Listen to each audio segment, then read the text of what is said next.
Beyond the Gates time, let's get into it. Okay, so we open with Vanessa and Joey at the country club. Vanessa has dragged him there yet again, and she informed him that she and Heather are playing tennis afterwards. And he's like, my sister does not play tennis. And Vanessa said it was her idea. Vanessa's getting caught up in Heather, and she's not heeding Joey's word. Next, we see Andre and Dani at the country club having breakfast, and Andre was like, oh, I'm surprised you would want to have breakfast with me this morning. And Dani was like, why? And he said, you just have a lot of stuff on your plate and never mind. And she's like, never mind what? And Andre says, I thought you would have wanted to go back to the hospital to be beside Bill. Thank you, Andre. Let's be honest about the situation. Next, we see Kat sleuthing around the hospital with her little sunshades and everything. I was like, who is she spying on now? Why is she in Bill's room? Bill texted Kat to bring him some food he is not supposed to be having from Orphe Jeans because he's like, this hospital food is disgusting and this is why you are my favorite niece. I really like how Bill and Kat interact with each other because he really does love Kat down. And I think she loves him too. So she was like, yeah, yeah, yeah. Remember this when it's time for gift giving season. Remember I came through for you. And then they start talking about Hayley. She was like, I'm surprised Hayley's not down there in the cafeteria petitioning for them to change the menu for you. Oh, that's right. I'm thinking of your ex-wife who loved you a lot more than you even loved yourself in terms of like caring for yourself. And Bill's like, yeah, that's true. And then they keep talking, and then Hayley enters. And Kat calls her the little brat's doll wife. And Hayley's like, what's in the bag? Martin and Smitty have had the great idea of throwing Tyrell a bed Banneker party. Samantha's like, that boy is old enough to file taxes. He don't want this. Because the whole house is set up with like Banneker stuff and a big old stuffed animal. Then Tyrell drags himself out of bed. He's wrapped up in a blanket. He is depressed because Jessica broke up with him last week. So he comes down there and he's like, why does the house look like Banneker's IG page? Naomi is in Bill's office. It looks like she's just opening up and there's a huge gift basket on the desk. I don't know if she bought that in or whatever. That wouldn't make sense. But whatever. So she's turning on the lights and she sits down at the desk, and you know who walks in, and Tomas is like, Naomi, I'm surprised to see you here. Like, what are you doing here? And Naomi said, well, I can ask you the same question because you have an office. Tyrell is just as confused as I am. He was like, I thought a bed party was supposed to be in a bedroom. And they were like, well, every time we try to get in your bedroom, you were under the sheets sulking. And Samantha said, listening to sad boy Drake music. Then she gets a text from someone and she's heading out. And they're like, we planned this party as a family. Where are you going?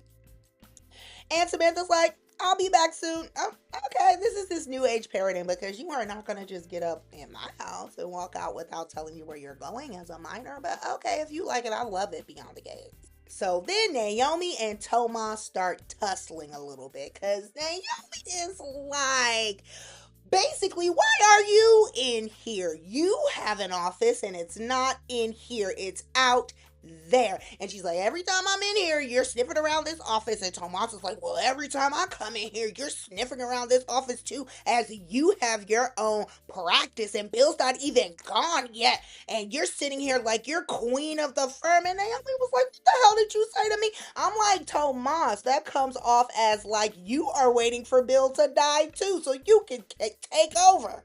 So here come Hayley with her nonsense. She did snatch the bag out of Kat's hands, and Kat was like, rude. And then Hayley was like, your uncle just survived cardiac arrest. Why would you bring him this greasy diner food? Are you trying to kill him? And Kat said, are you? Just like that. And nobody said nothing. Meanwhile, Bill is over there like, damn, I just wanted my sandwich and my coleslaw. Back at the country club, it is apparent that Andre is in his feelings. So Vanessa and Joey happen to walk up to Dani and Andre at the table, and they just want to check on Bill. And Andre is just like, you can feel the energy at the table. And so Joey and Vanessa just want to make sure Bill is okay. Ted calls Andre, and Andre's like, oh, thank God, saved by the, and he gets up and he takes the call, and Ted's just checking in because he heard of Bill's medical emergency as well. And he's like, oh my God, everyone must be terrified. And Andre's like, yeah, blah, blah, blah. And then Andre talks about how he is struggling with Dani playing the doting wife to Bill, basically. And so Ted asks the $1,000,000 question. He's like, are you upset that she is like caring about Bill, or do you think she is still in love with him? Like, are you upset about that possibility? And Andre just doesn't know. So then Andre takes this opportunity to excuse himself from this gathering with Vanessa, Joey, and Dani, and he heads out. And Vanessa's like, is everything okay with you and Andre? And Dani says, we're perfectly fine. Lies. Hayley and Kat continue to go at it. Bill is like, I was the one who asked for the food. I know it's not healthy for me, but neither is this, with you two going back and forth with each other. Bill is like, God, just wanted a lunch. Kat finally leaves, and Hayley's like, I'm sick of that one's disrespect. Like, basically, I got to deal with your daughters, but I'm not dealing with her. And Bill is like, respect is a two-way street. You can just see the exhaustion on Bill's face.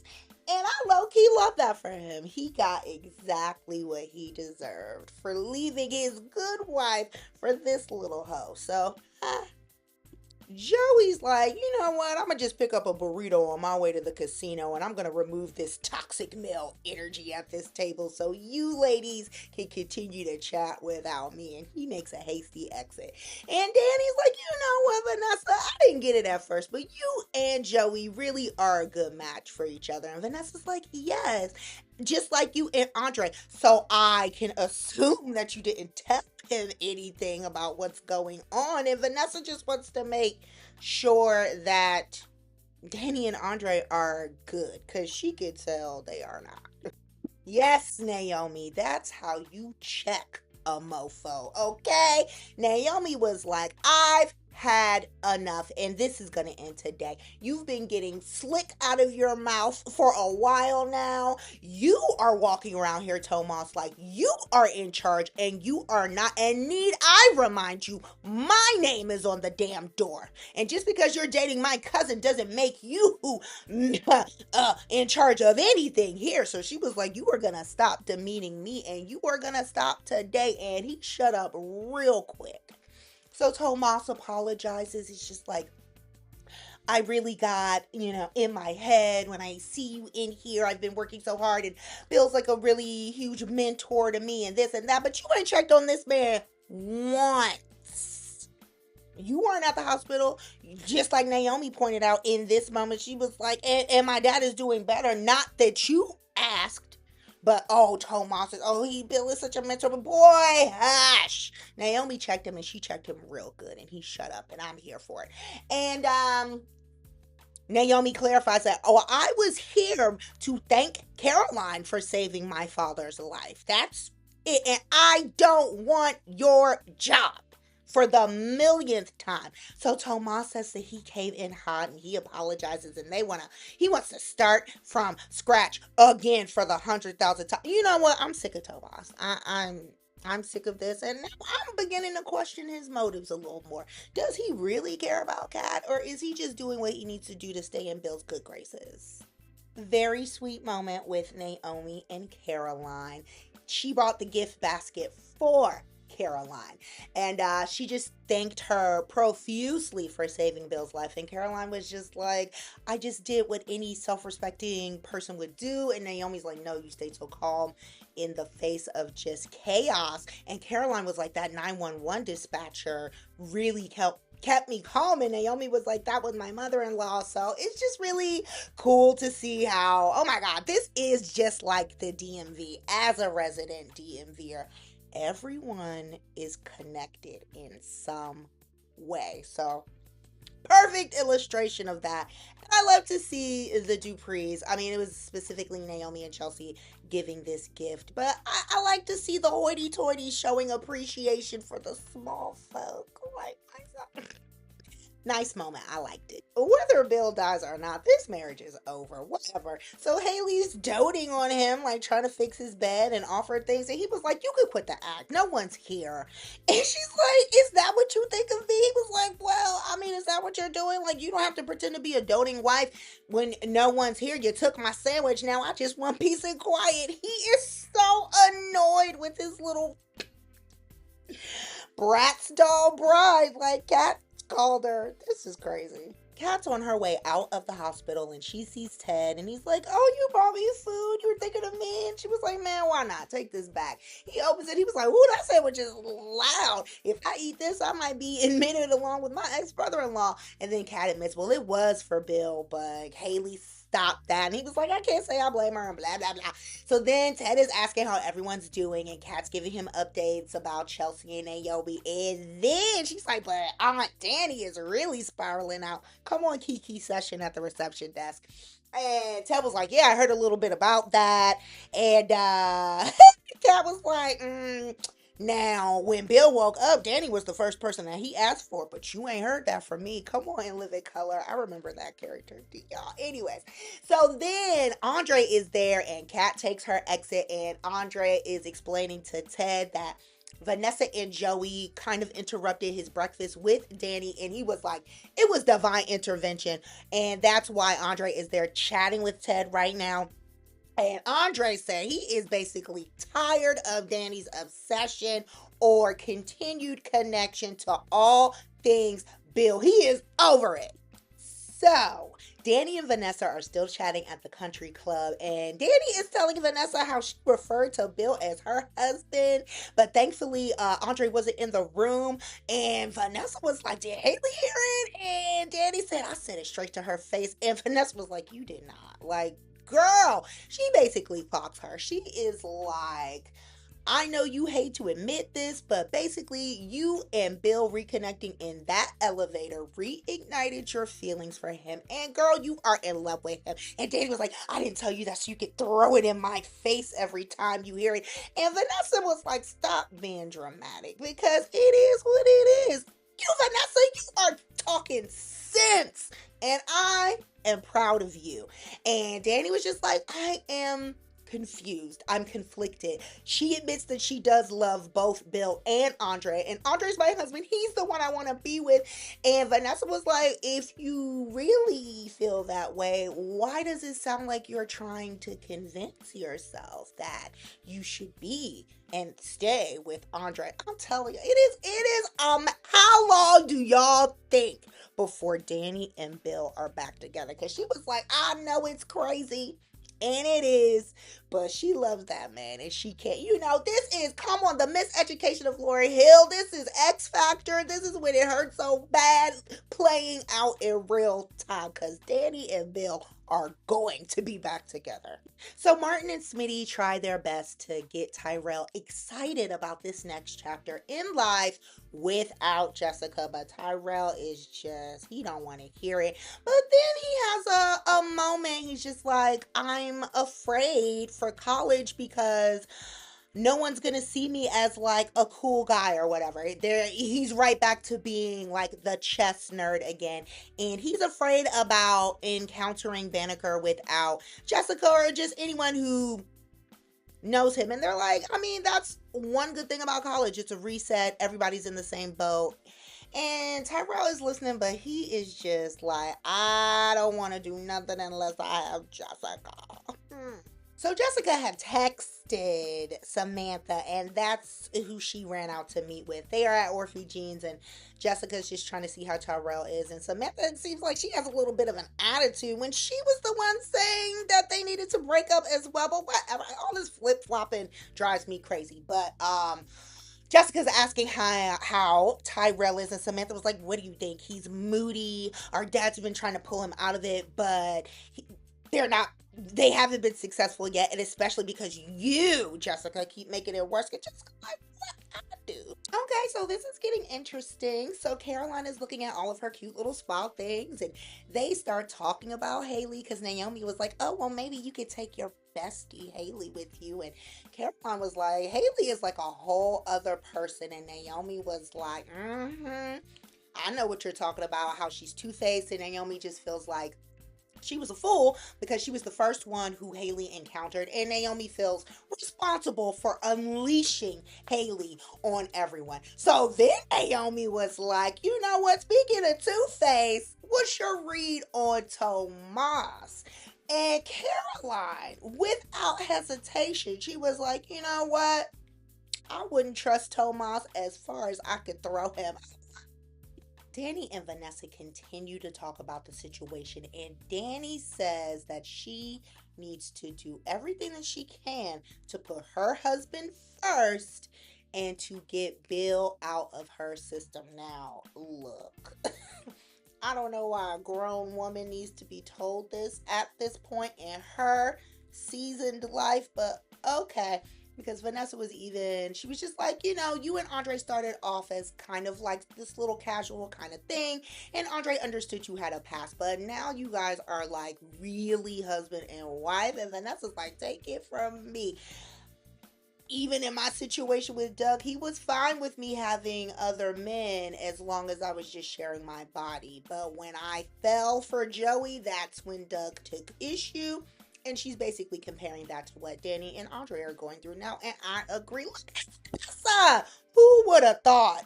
Andre pissed with everybody, okay? He was talking to Ted about how the whole Dupree family was there supporting Dani while she was supporting Bill like she was still his wife. And Andre was like, she is my wife. So Ted was like, let me give you some Vernon-esque advice. You need to address this with Dani and with Bill. Let's see. It looks like Martin and Smitty have talked Tyrell down right now. They just tell him about the college experience, theirs included, how they dealt with it. And they say that Jessica was your first love and it's going to be hard to get over, but it's just going to take time. Meanwhile, Samantha is telling Jessica that basically she needs to back off. If she wants Tyrell to move on and truly be happy one day, she's like, Jessica, you need to stop liking his stories. You need to stop keeping tabs on him, all of the things. Jessica just wants to make sure that Tyrell knows that she did care, and she does care. And Samantha's like, he knows that, but this is just not going to help him move on. And so it looks like Jessica agrees to that, and she rushes out. Tomas is already at Orphe Jean's. He is there to meet Kat. Why are they always eating at this place? Whatever. I mean, I would like Orphe Jean's too, but I feel like whatever. Kat enters and she sees Samantha and she gives her kudos for being a protective big sis. Kat loves that. And now she's about to go chat with her boyfriend, Tomas. So Tomas tells Kat about stepping in it with Naomi and getting chewed out, and rightfully so. And he asked Kat if she could talk to Naomi. Here we go. Naomi says to Caroline, when did you first start to sour against Tomas? And Caroline said it was when Tomas started treating the assistants like furniture. And anyone who abuses an assistant is trash and doesn't deserve one. And I agree, as an executive assistant. That's right, Caroline. It is a huge indicator of someone's character, let's just say that. So then Naomi was like, have you ever brought this up to my dad? And Caroline said, I haven't hidden it, but I haven't made a crusade about it, and Bill has his blind spots, and Tomas is one of them. And Naomi was like, yeah, Tomas is like the son he never had. And Caroline said, or it's because the daughter he does have just now started showing interest in the firm. And Naomi's like, you got me. So Joey makes a surprise visit to Bill's room, and Bill and Hayley are like, wow, what are you doing here? And Bill also uses this opportunity to get Hayley up out of there. He is sick of her. He was like, girl, go wash this hospital off of you. Get yourself some good breakfast. You deserve more than this disgusting food here. He's like, girl, just go somewhere. And Hayley was like, okay, I'll leave you to your guy time. So then she leaves, and Bill is like, well, what do I owe, to this visit? And Joey said, I'm just saying if it was time for me to, or if I was on the hook. And Bill was like, on the hook for what? He clearly forgot their conversation just a week ago. But Joey was like, remember the promise, the favor to look after your family if you check out? And Bill's like, look, I don't plan on checking out soon. But Joey's like, well, and I'm glad Joey came to visit him because maybe Bill will listen to him. Because Joey was like, do they know what's going on with you? And Bill said, no, they can't figure it out. And Joey was like, this is happening too often for it to be a coincidence. And he told Bill, if Memorial can't figure it out, you need to quickly figure out what is going on before it's too late. Thank you, Joey. Because Joey's in the streets and he's like, something is wrong here. And I don't know what the hell is wrong with Bill, why he can't see it himself, but thank you, Joey, because I think Bill needs an outside perspective, probably a male, because, I mean, let's just call it what it is. We've seen Bill's tendencies to ignore women and this and that. So I think he will really take heed to what Joey is saying. And out of everybody, Joey would know about someone trying to kill somebody else. Oh my goodness, these twins pluck my nerves something serious at times, but I absolutely love their bond with each other. Samantha's back and she is talking her baby brother, well, not her baby brother, her big brother up. And she was like, you are going to do great things. I feel it. And you are going to forget all about Jessica. It's just, I love that. Okay, Kat, you're wearing me down, okay? I thought she might fold a little bit, but she was like, don't do that. Don't put me in between. Don't make this a loyalty test between me talking to my cousin and being loyal to you, Tomas, because Kat was like, I ain't doing it. Okay, and it wouldn't work anyways because once Naomi's mind is made up, that's what she's going to do. So if Naomi wants to help with the firm, that's what's happening. See, Tomas is definitely up to something now. This nigga, I wish he would have stayed in Puerto Rico with his family, okay? So Caroline is just commenting on how proud Bill would be if he could see Naomi sitting in his chair right now. And Naomi is like, look, I am not here to take over this firm. I think one day she will. Joey is headed out of the hospital when he encounters Hayley in the reception area. And he wasn't mean or anything. He was just like, oh, I thought Bill told you to go home. And Hayley snaps at him. She was like, oh, is that you and Vanessa's dynamic? She just does everything you say because that's not me and Bill.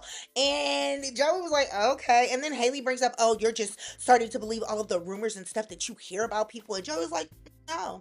I'm just observant. So the way this scene played out, Joey is fully on to Hayley, in my opinion. He's already had his questions because he's seen her and Randy in the casino and he knows like Randy is suspected of having an affair with her. Like Joey doesn't know what their relationship is, they being Hayley and Randy, but he is very suspicious. And I think he's going to help expose this too. Because now that he and Bill have developed a more friendly relationship, I think he might actually look out for Bill. And it's in his best interest to do so because Bill is like a good fixer and, you know, they work good together. Whatever. Let's see. My man Bill is having a day, okay? He's finally getting some shut eye and someone's knocking on the door. And who is it? Andre, okay? I said, dang, Andre ain't even wait for Bill to be discharged. He gonna talk to him today. I'm very much ready to see what this conversation is gonna consist of. Oh, and I think Bill might drop the elevator bomb. If it gets too like crazy, I think Bill would definitely say something, even though he did vow to never hurt Dani again, and she begged and pleaded with him not to say anything. But I don't know, y'all. Until tomorrow.